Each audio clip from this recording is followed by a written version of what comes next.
Right? And I just wish more people knew. I want to like spread the gospel. You gotta do the lamination now for them. And her lips were just getting so swollen.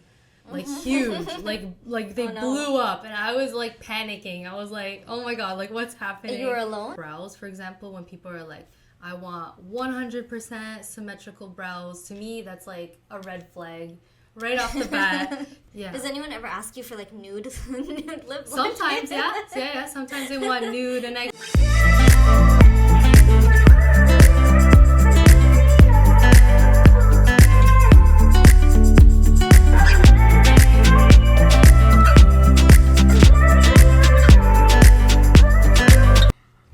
Welcome back to another episode of Glam Gossip by LLBA Podcast. I'm your host Puja from the social media team, and today we are talking all about lip blushing. So we brought on a very lovely and very talented guest. So I'd like to introduce you to Caitlynn. Say hi, Caitlynn. Hi. And your IG is Caitlynn Milk Beauty. Yeah. I got it. You finally. Got it. So welcome to our studio. Thank you so much. Thank you. For walking over.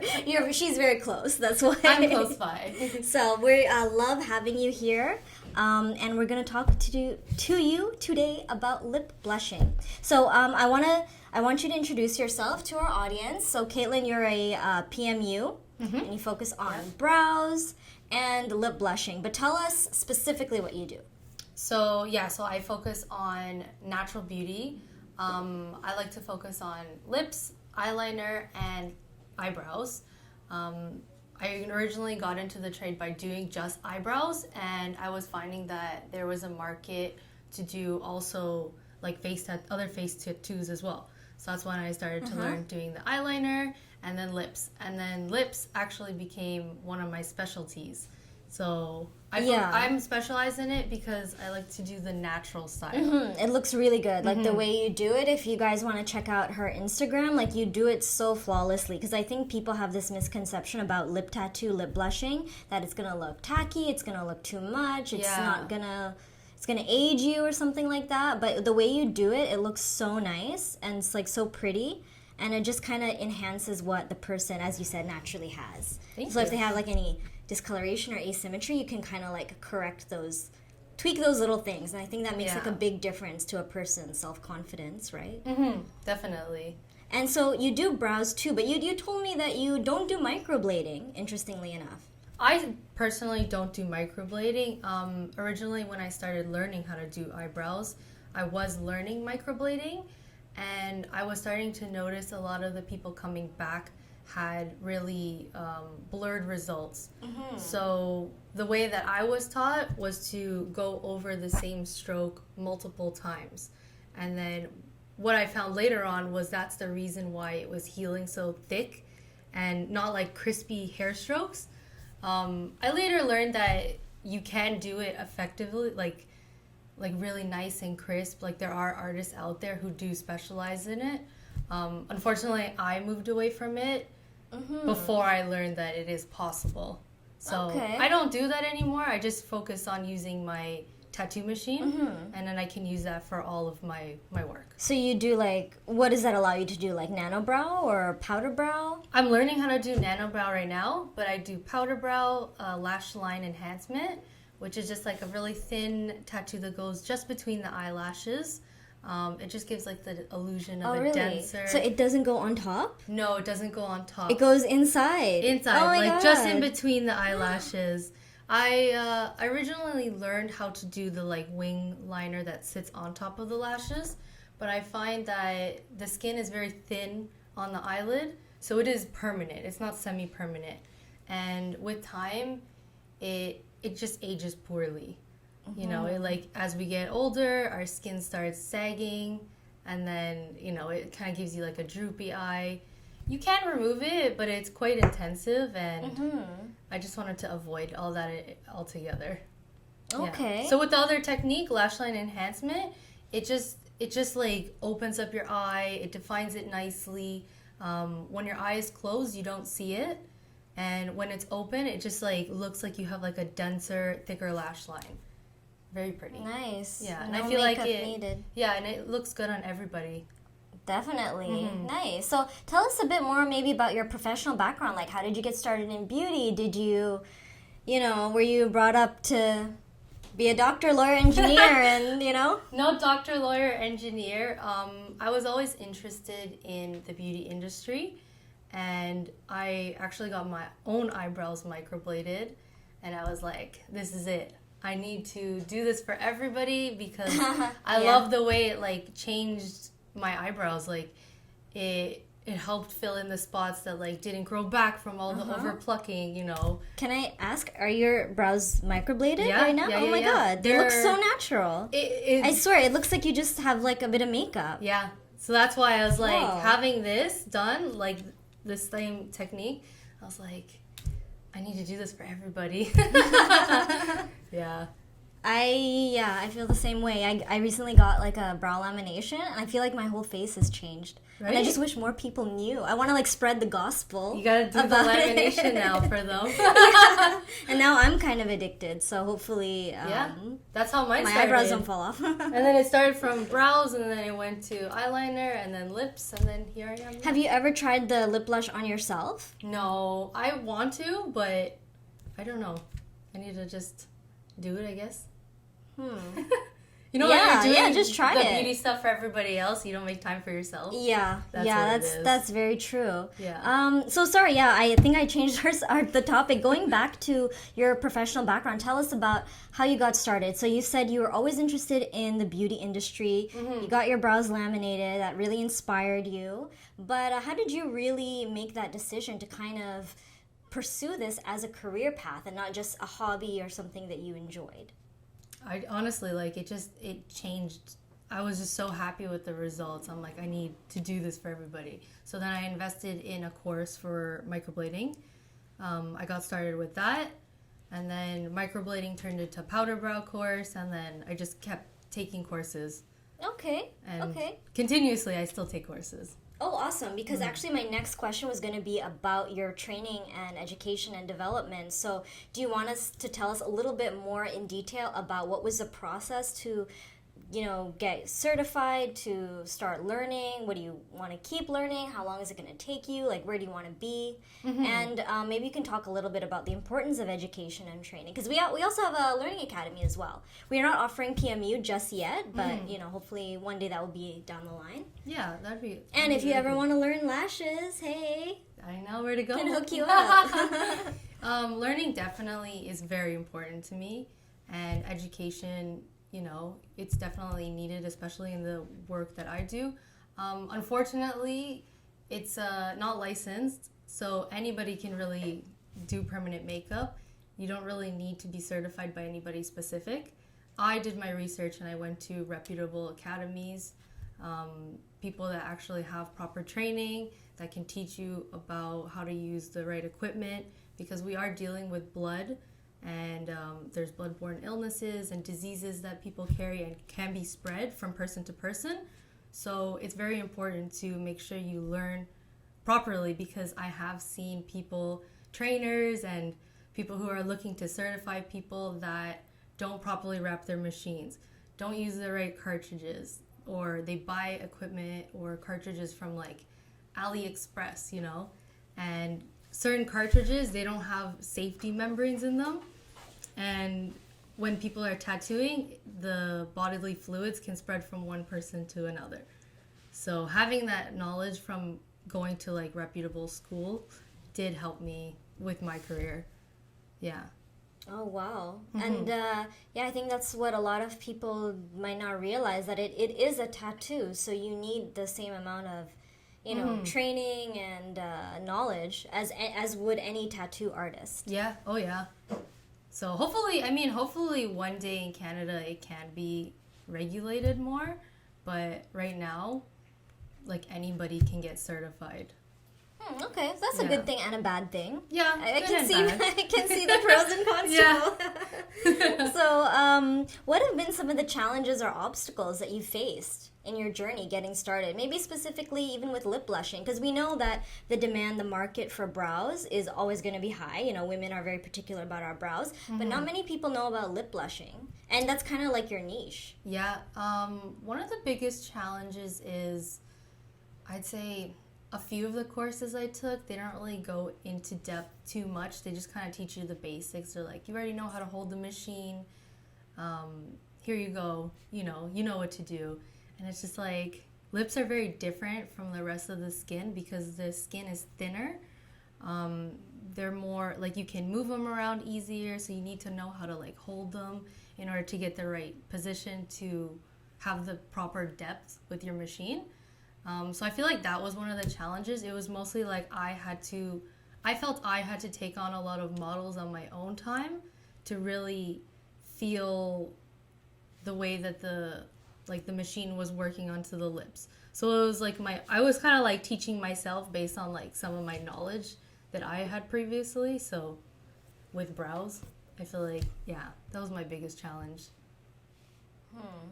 Okay. And what about like the practical side of just like getting started with like your own business or getting your own clients, or has that been a challenge for you? Originally, when I started, it was a big challenge because it was just at the time when COVID was happening. So it was like the choice of, do you get people to come to your house and do it illegally? Or do you just wait? That's where I was facing. And then by the time everything was opening up, people I felt were still a little scared to get services done because they were so close to your face. With other services, like if you were getting your lashes done or your brows, people, I feel like they felt safer because they were able to wear a mask, right? Mm-hmm. We always wear a mask, regardless COVID or not. But definitely in the beginning, people were a little scared to be so close to your face without themselves wearing one. Mm-hmm. But, I know what you mean. So that was hard. So then after that, I started working at a studio when things were opening up more. And then it was better. And people, they saw my amazing work and they started booking. Yeah. And then now I'm pretty busy. Okay, nice. Awesome. And what about, like, maybe if you want to tell us a bit about your current setup or how you have had your space or your workspace in the past, and maybe how were you managing, like, the marketing and, getting clients, booking, all of that sort of logistical, practical side? I was using Instagram, Facebook, Google, all those kind of things to try to get clients. And like every business owner starting out, it can be overwhelming learning how to make your own website. So I started working at a studio. I like the studio because she also focuses on natural results, so I feel like it fits with what I stand for. So yeah. And I think the benefit of working with a salon as opposed to independently is that they take on the responsibility of like the licensing, the permits, the regulations, hygiene, everything is their responsibility to kind of be responsible for. yeah, definitely like having like the business licensing, the studio itself. It's nice having like a place you can just go and it's your work. Yeah, and you leave. And then you can leave after. And you look more reputable and more professional if you are in a salon. Yeah. Even if you do the exact same thing with the exact same skill, but you do it in your home, in your basement, people perceive that as, less professional. Exactly, yeah. So I think it's good to have like your own, there are pros and cons, right? Yeah. To having your own salon space versus working independently. Okay, we can move on to our next question, which was all about budgeting and financing.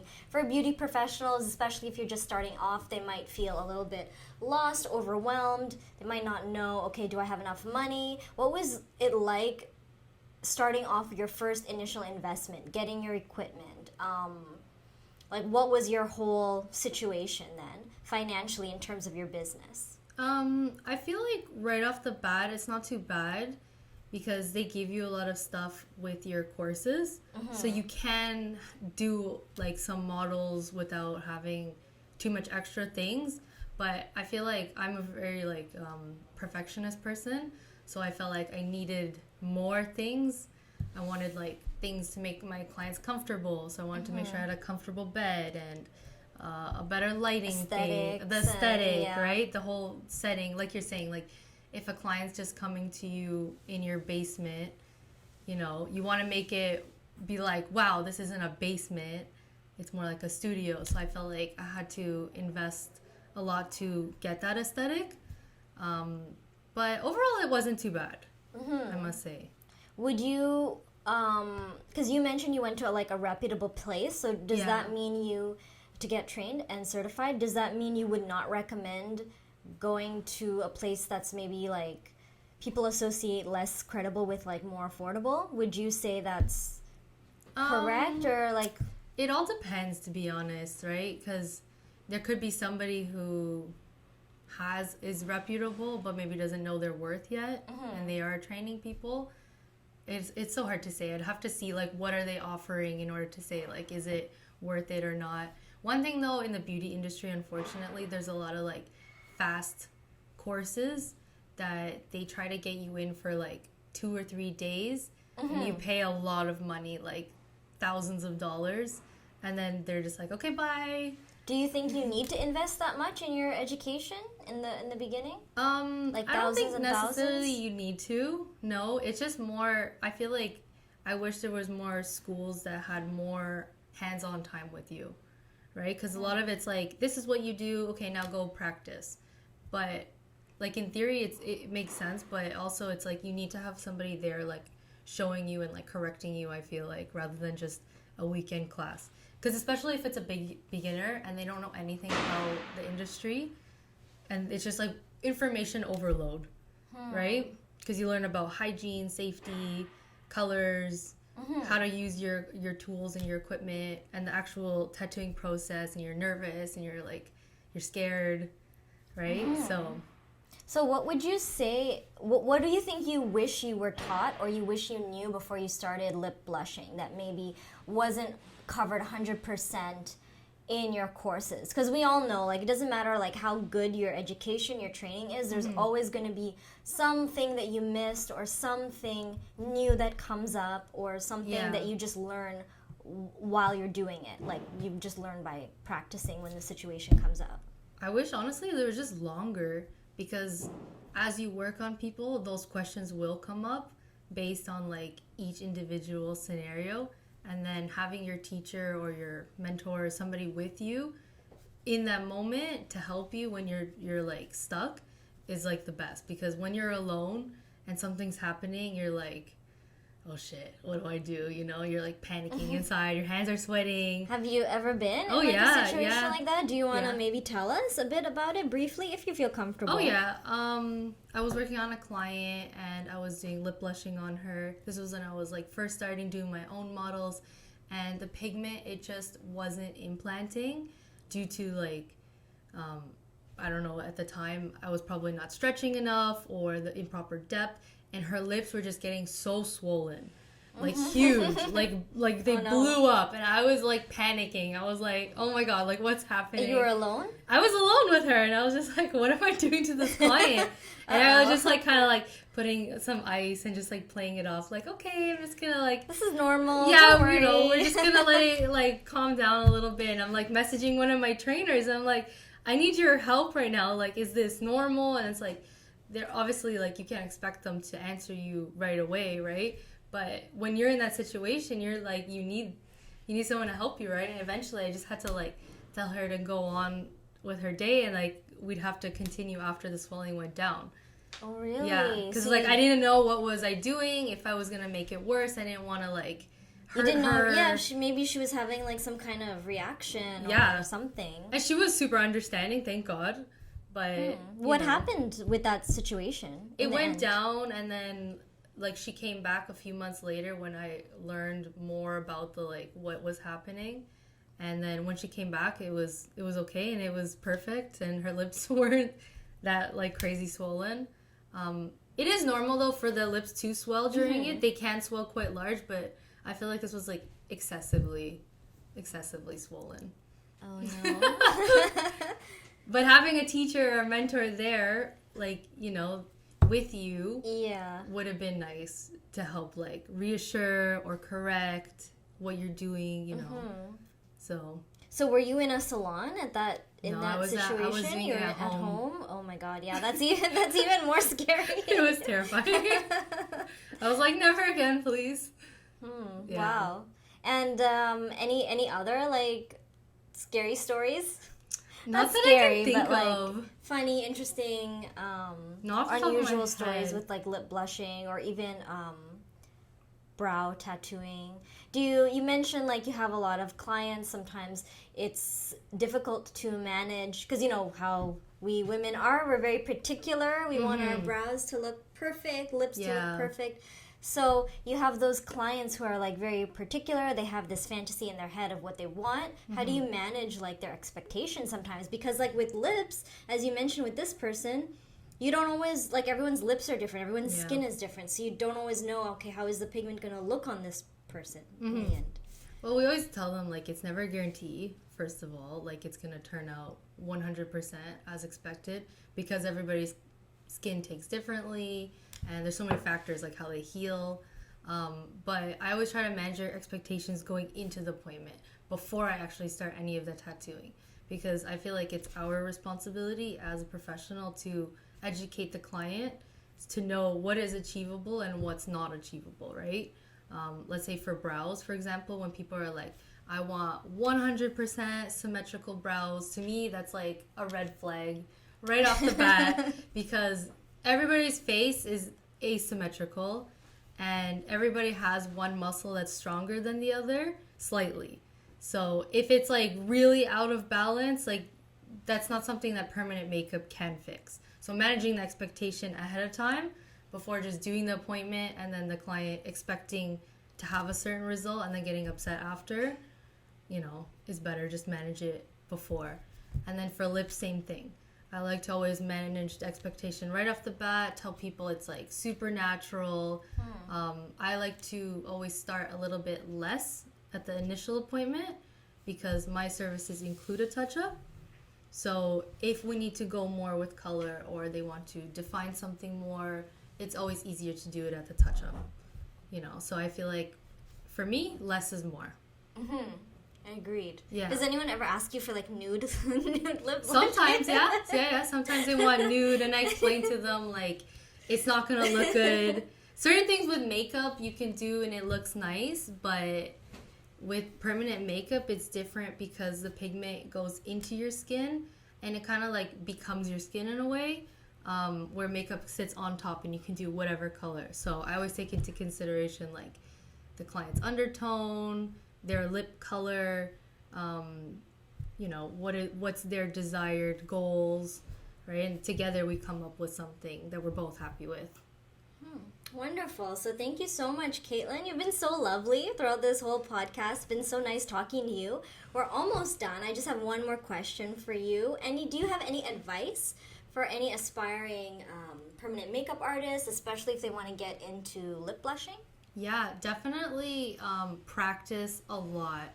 Like all the time that you have, practice, and don't give up. Even if you have a client that swells like crazy, you know, you'll figure it out. Just try to stay calm, relax, and focused, and you'll get it.